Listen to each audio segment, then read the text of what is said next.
So I was asked, what are some of the key materials needed to do your own personal shipping container conversion? Well, I'm going to give you a few tips real quick. This is a 2x6 tubing by 3/16. This is just a piece of 14 gauge flat. It was a 4x8 sheet. This is 3/16 tubing, 2x2. 14 gauge tubing, inch and a half angle by 8, and 1/8 inch by 3-inch flat.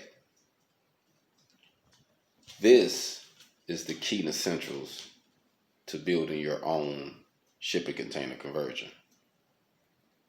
Hold on.